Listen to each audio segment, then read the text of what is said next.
लोग वहाँ पे इकट्ठे क्यों होते हैं? और किसने कहा कि जो है वहाँ पे यूपी से आदमी नहीं है? सिंधु बॉर्डर पे यूपी तो है, और कौन है वहाँ पे? जी।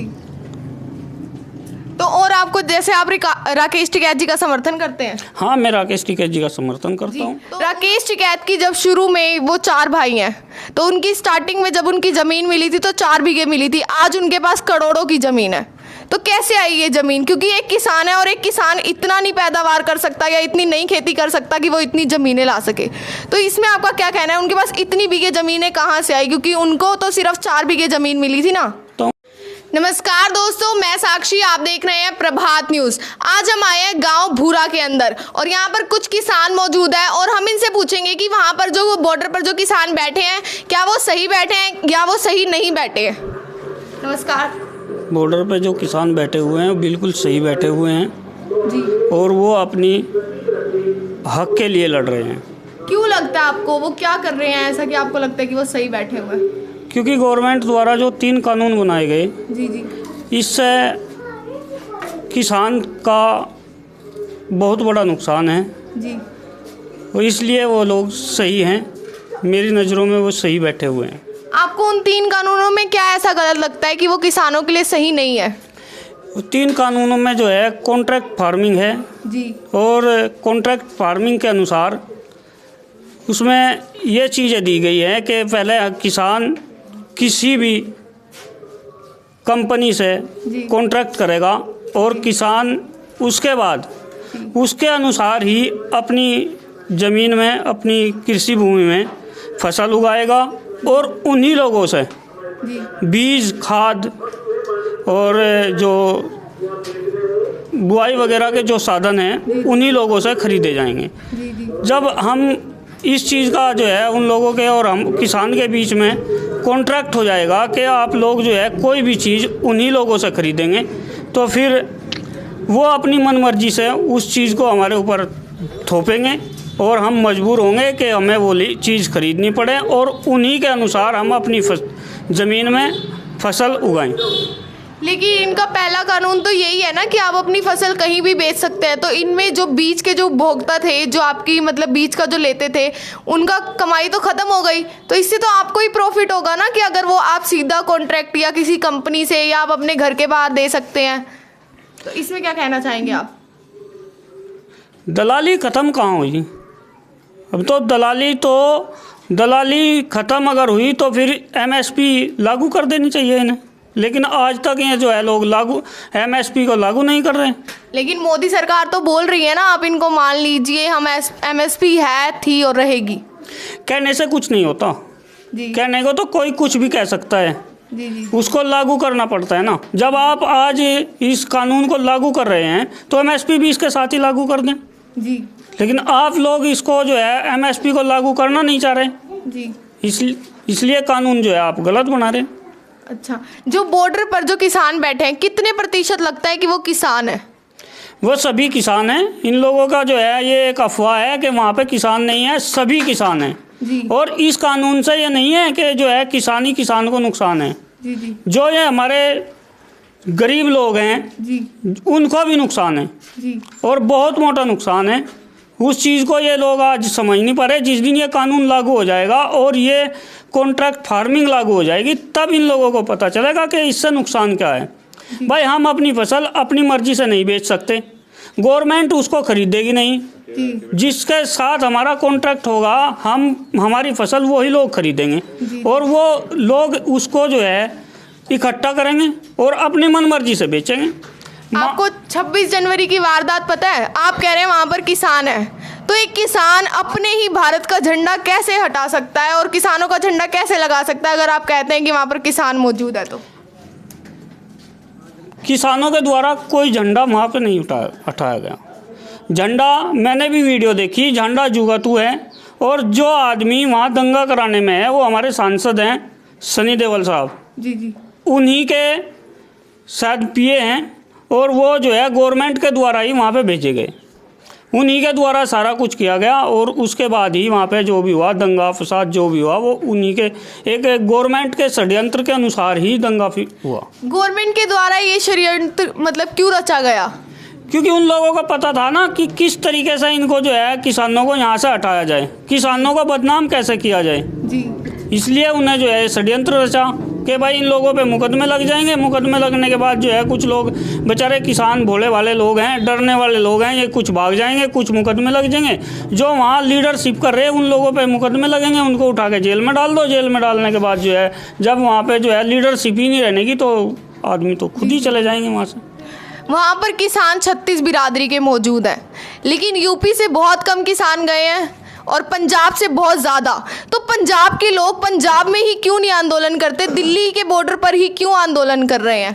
पंजाब का किसान करीब करीब 2 महीने तक पंजाब में ही आंदोलन कर रहा था जी। लेकिन उसके बाद जब गवर्नमेंट का भी फर्ज है, एक जिम्मेदार आदमी कोई भी है उसका फर्ज है कि उन लोगों की समस्या को सुने।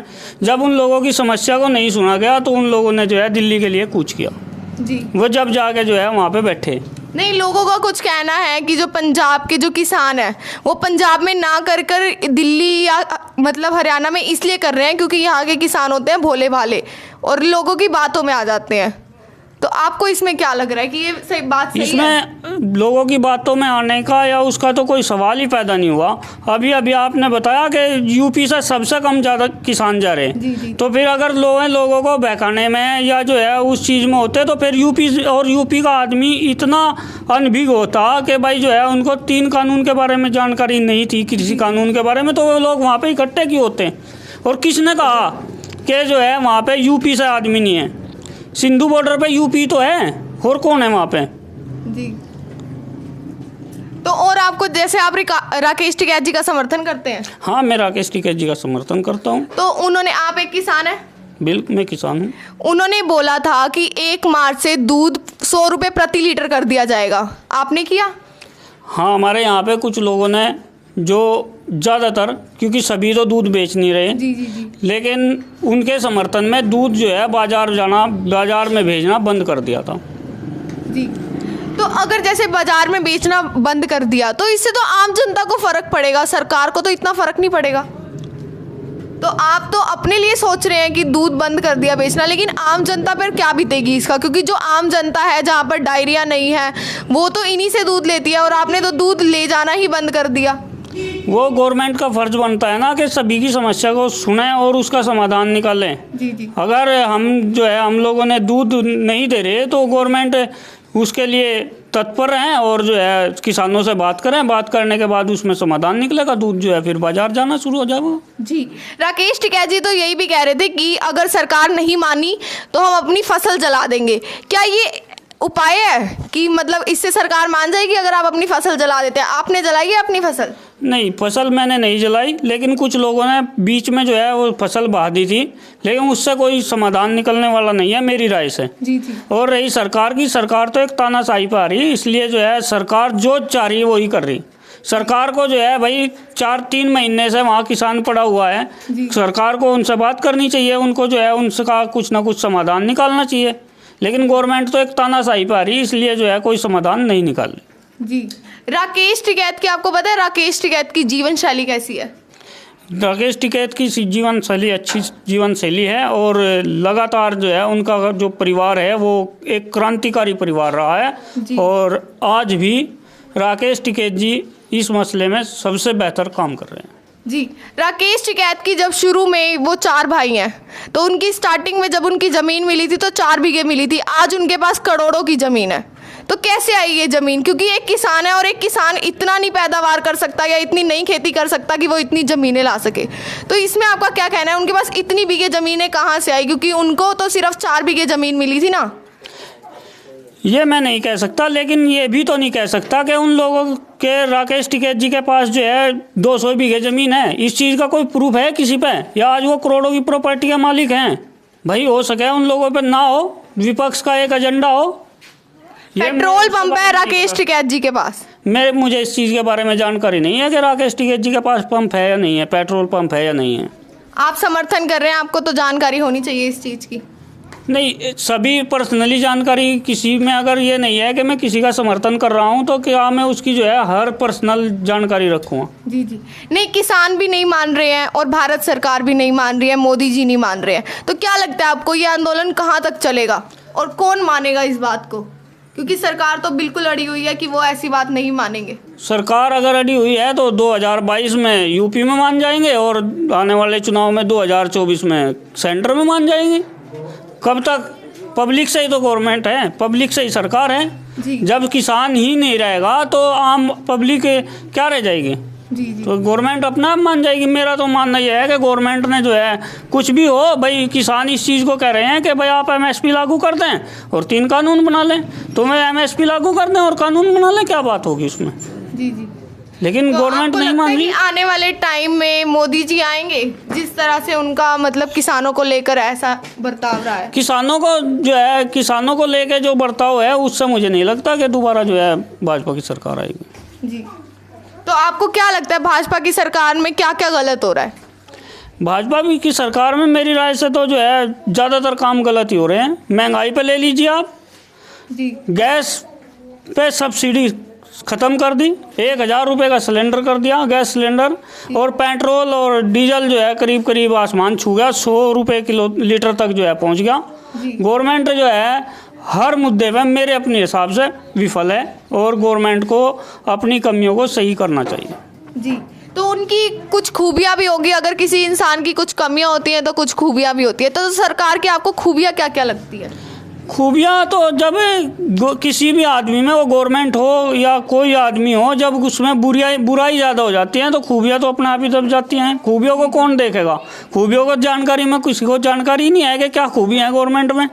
केवल एक चीज़ ज़रूर है कि मैं एक चीज़ ज़रूर कहूँगा कि कानून व्यवस्था सबसे अच्छी चल रही है इस टाइम यूपी में। जी।